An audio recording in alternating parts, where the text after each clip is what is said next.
اہل سیر کے مطابق ہجرت کی اجازت جو ہجری کا پہلا سال ہے محرم الحرام کے مہینے میں ملی۔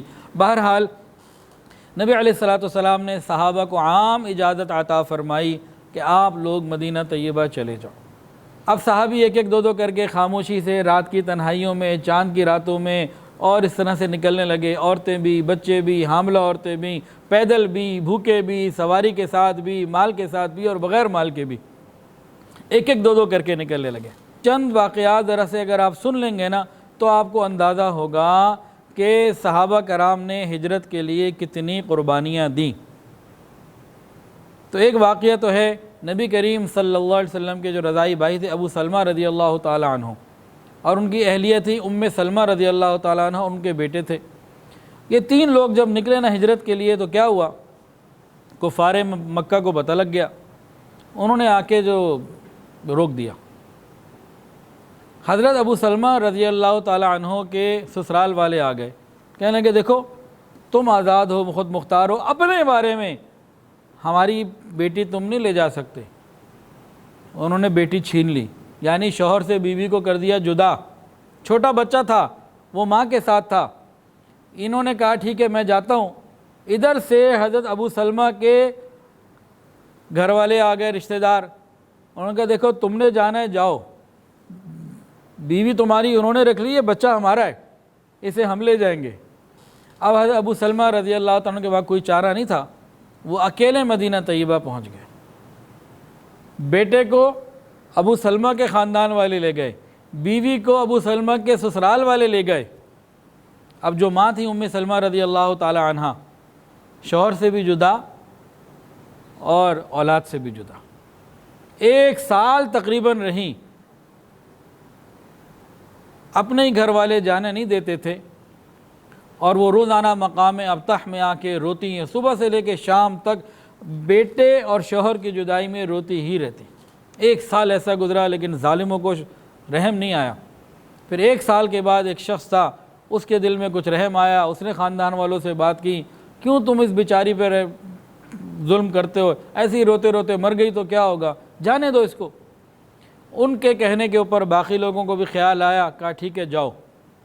اب جیسے یہ نکلی ہیں، ادھر ابو سلمہ کے رشتہ داروں کو پتہ لگا، انہوں نے کہا اچھا تم اگر جاتی ہو تو بیٹا بھی لے جاؤ۔ تو بیٹا ماں کے پاس آ گیا۔ اب مکہ مکرمہ سے جانا ہے مدینہ طیبہ، دشمن پیچھے ہے، یہ تو خاندان والوں نے بھیجا نا، لیکن کفار مکہ تو پیچھے۔ اب ایک اکیلی عورت نے اپنے بیٹے کے ساتھ یہ سینکڑوں کلومیٹر دور کا سفر کرنا ہے، یہ چل پڑی۔ تنعیم جہاں آج مسجد عائشہ ہے، یہ لوگ یہاں پہنچے۔ وہاں پہ عثمان ابن طلحہ رضی اللہ تعالیٰ عنہ جو اس وقت تک مسلمان نہیں ہوئے تھے، ان کے پاس بیت اللہ شریف کی چابی تھی، کلید بردار تھے یہ۔ انہوں نے ان کو وہاں دیکھا، ماں بیٹے کو پوچھا کیا ہوا، کہاں جا رہے ہو؟ انہوں نے کہا اللہ کی قسم میرے پاس تو اور کوئی بھی نہیں ہے، ایک اللہ ہے اور ایک میرا بیٹا ہے بس، اور کچھ بھی نہیں ہے، لا واللہ الا اللہ و بنی ھذا، میرا بیٹا میرے ساتھ ہے یا پھر اللہ میرے ساتھ ہے، اور تو کوئی نہیں۔ عثمان ابن طلحہ کو دل کو اللہ نے نرم کر دیا۔ انہوں نے ان کو کہا کہ دیکھیے آپ میرے ساتھ چلیں، میں آپ کو پہنچاؤں گا مدینہ۔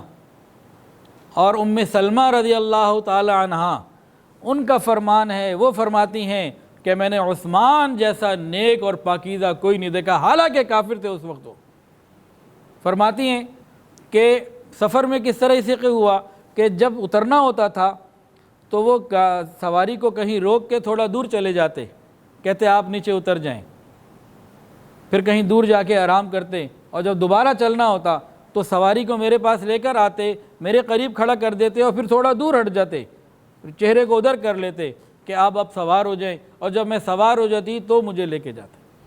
یہ ایک کافر کی حیا اور غیرت تھی کہ عورت ہے اوپر اترنے چڑھنے میں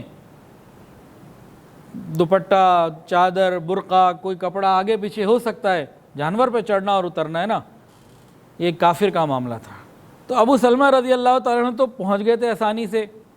جو پیچھے ماں تھی، ان کی اہلیہ، ان کو زیادہ غم جھیلنے پڑے جدائی کے۔ پھر اللہ تعالیٰ بھی تو قدردان ہے نا، جو جتنی قربانی دے گا اتنی مہربانی ہوگی۔ اللہ قدردان ہے۔ سلمہ رضی اللہ تعالیٰ عنہ کی اللہ نے کیا قدردانی کی، بتا سکتا ہے کوئی؟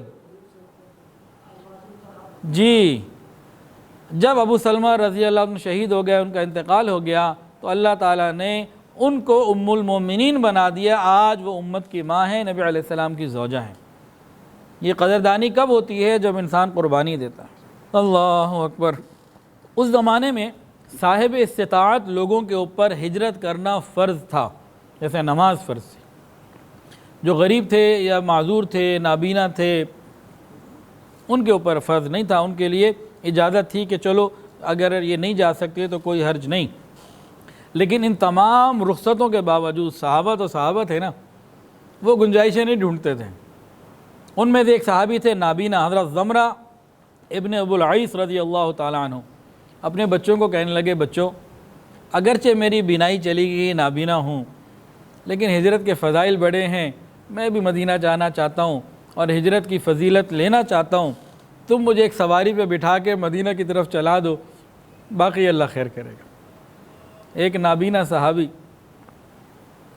ہجرت کی فضیلت اور برکت حاصل کرنے کے لیے اپنے بچوں کو کہا اور بچوں کو قائل کر لیا، اور سوار ہو کے اکیلے سواری پہ سوار ہوئے اور چل پڑے۔ ابھی مکہ سے نکلے تھے، تنعیم پر پہنچے، جہاں آج مسجد عائشہ صدیقہ رضی اللہ تعالیٰ عنہ ہے، اور عمرہ کرنے کے لیے لوگ وہاں سے پھر آتے ہیں، وہاں پہنچے تھے، وہیں ان کا انتقال ہو گیا۔ کیسا شوق تھا ان کے اندر۔ اچھا، عام طور سے مسلمان چھپ کے رات کو ایک دو کر کے نکلتے تھے، لیکن ایک درمیان میں ایسے بھی تھے جو چھپ کے نہیں نکلے، علی الاعلان، انہوں نے جناب پیچھے ترکش باندھا، تلوار ہاتھ میں لی، پوری تیاری کی، دن دہاڑے آئے، بیت اللہ شریف کا طواف کیا، مقام ابراہیم پہ 2 رکعت ادا کی۔ اس کے بعد کفار مکہ بڑے بڑے موجود تھے سامنے، سب کو کہا کہ تمہارے چہرے سیاہ ہو جائیں، اللہ تمہیں برباد کرے گا۔ جس کا دل یہ چاہتا ہو کہ اس کی ماں اسے روئے، اس کی بیوی بیوہ ہو جائے، اس کے بچے یتیم ہو جائیں، تو سن لو کہ عمر ابن خطاب مدینہ جا رہا ہے، وہ آ کے پھر مجھے روک کے دکھائے۔ تو ایک ایسی بھی شخصیت تھی کہ علی الاعلان گئی۔ سبحان اللہ، اللہ اکبر کبیرہ۔ حضرت عمر فاروق رضی اللہ تعالیٰ عنہ کا مقام بہت ہی بلند ہے۔ اچھا، حضرت عمر رضی اللہ تعالیٰ عنہ جب جا رہے، اپنے لیے تو انہوں نے اعلان کیا، لیکن انہوں نے 2 ساتھی اور تھے۔ بعض کتابوں میں ہے کہ 20 صحابہ ان کے ساتھ گئے اور 20 کے نام بھی لکھے گئے، لیکن ان میں سے ایسے تھے، ایک حضرت عیاش رضی اللہ تعالیٰ عنہ، ایک حشام رضی اللہ تعالیٰ عنہ، یہ 2 ایسے تھے۔ ان دونوں سے طے کر لیا کہ بھئی فلاں جگہ کے اوپر اتنے بجے تک جو پہنچے گا وہ ساتھ چلے گا، اگر کوئی نہیں پہنچ سکا تو باقی لوگ انتظار نہیں کریں گے، سفر شروع کر دیں گے۔ فرماتے ہیں کہ ہم تینوں نکلے، میں تو علی الاعلان نکلا، باقی دونوں چھپ کے نکلے، لیکن ہشام کے بارے میں قوم کو پتہ لگ گیا اور وہ پکڑے گئے اور ہجرت سے روک دیے گئے، اور ہم دونوں جو ہیں حضرت عیاش رضی اللہ تعالیٰ عنہ اور عمر میں، ہم دونوں مدینہ طیبہ پہنچ گئے۔ اب یہ حضرت عیاش کون تھے؟ یہ ابو جہل کے سگے بھائی۔ اب جب ابو جہل کو پتہ لگا نا، تو وہ حارث کے ساتھ پہنچے۔ حارث بعد میں مسلمان ہو گئے تھے رضی اللہ تعالیٰ عنہ۔ یہ دونوں آئے مدینہ طیبہ اور آ کر عیاش کو کہا، ابو جہل نے اور حارث نے کہا کہ دیکھو ہماری ماں رو رہی ہے۔ اس نے کہا ہے میں نہ کھاؤں گی، نہ پیوں گی، نہ نہاؤں گی، نہ دھوپ میں بیٹھوں گی۔ تو تمہارا دین تو ماں باپ کے حقوق سکھاتا ہے، آؤ نا ماں باپ کے حقوق ادا کرو، روتی ماں کو تسلی دو۔ اب ایسے لوگوں کو نا آج بھی جو نام نہاد قسم کے دانشور ہیں، انہیں اپنے کرتوت نظر نہیں آتے اور دوسرے لوگوں کو اسی طرح تبلیغ کرتے ہیں، دعوت دیتے ہیں، اس کی تفصیل میں نہیں جاتا۔ خیر، انہوں نے اس طرح بات کی۔ حضرت عمر فاروق رضی اللہ تعالیٰ عنہ نے حضرت عیاش کو سمجھایا کہ دیکھو یہ چال ہے، جھوٹ بول رہے ہیں، تمہیں ایموشنلی بلیک میل کر رہے ہیں، ماں کی وجہ سے، ماں کا نام لے کے یہ تمہیں تکلیفیں پہنچائیں گے، مت جاؤ۔ ان کا دل پسیج گیا تھا کہ نہیں میری ماں تکلیف میں ہوگی، بھائی آئے ہیں تو ماں کے پاس جانا چاہیے۔ حضرت عمر نے کہا دیکھو وہ کہتے ہیں نا کہ ماں سر میں تیل نہیں لگائے گی، ارے جب سر میں جوئیں پڑیں گی لگا لے گی۔ وہ یہ کہہ رہے ہیں کہ ماں دھوپ میں بیٹھے گی، کبھی سائے میں نہیں جائے گی، جب مکے کی گرمی کی دھوپ جھلسائے گی تو خود بخود سائے میں آئے گی، مت جاؤ، کہ نہیں مجھے جانا ہے۔ حضرت عمر نے کہا، انہوں نے کہا بھی میرا مال بھی وہاں ہے، میں ماں سے مل بھی آتا ہوں، تسلی بھی دیتا ہوں، اپنا مال بھی لے آتا ہوں۔ حضرت عمر فاروق نے فرمایا میرا آدھا مال لے لو، مت جاؤ، زندگی کیوں خطرے میں ڈالتے ہو؟ انہوں نے کہا نہیں مجھے تو جانا ہے۔ جب بالکل انہوں نے انکار ہی کر دیا کہ میں نے آپ کی بات نہیں ماننی، مجھے جانا ہے، ماں سے ملنا ہے، یہ ابو جہل آیا ہے اور یہ حارث آئے ہیں، ماں اس طرح پریشان ہے، ذرا تسلی دے آؤں۔ حضرت عمر فاروق رضی اللہ عنہ نے ان کو آخری بات سمجھائی، اچھا ایسا ہے کہ میری اونٹنی لے لو، یہ بڑی خالص اصل نسل کی اصیل اونٹنی ہے، تم جب مدینہ سے نکلو گے باہر اور ہماری رینج سے نکل جاؤ گے تو مجھے لگتا ہے کہ یہ تمہارے ساتھ کچھ گڑبڑ کریں گے، اگر تم محسوس کرو کہ یہ تمہارے بھائی تمہارے ساتھ کچھ گڑبڑ کرنے لگے، تم نے اونٹنی سے نہیں اترنا، اونٹنی کو بھگانا ہے، یہ تمہیں لے آئے گی مدینہ۔ اب جناب یہ چل پڑے، جیسے ہی وہ مدینہ کی حدود سے نکلیں، یہ دونوں جو اپنی ماں کے نام پہ لینے آئے تھے ان کو پکڑتے ہی پکڑ لیا اور ہاتھ کو پیچھے باندھ دیا، ان کی مشکیں باندھ دی، ان کو تو بالکل باندھ کے رکھ دیا، اور اسی طریقے سے تانے دیتے ہوئے، گالیاں دیتے ہوئے اور مارتے ہوئے، ظلم کرتے ہوئے مکے لے کر آئے۔ اور جب مکہ لے کر آئے، اہل مکہ کو کہا یہ دیکھو ایک بیوقوف ہم پکڑ کے لے آئے، پھر ان کو باندھ دیا اور سزا دیتے رہے۔ اور ادھر رسول اللہ صلی اللہ علیہ وسلم ان کے لیے حضرت عیاش رضی اللہ تعالیٰ عنہ اور ایک دوسرے تھے ولید ابن ولید رضی اللہ تعالیٰ عنہ اور ایک ہشام، ان تینوں کے لیے نبی علیہ السلام فجر میں جب قنوت نازلہ کی تلاوت کرتے تو ان کا نام لے کے دعا کرتے، یا اللہ ان کو کفار سے نجات عطا فرما۔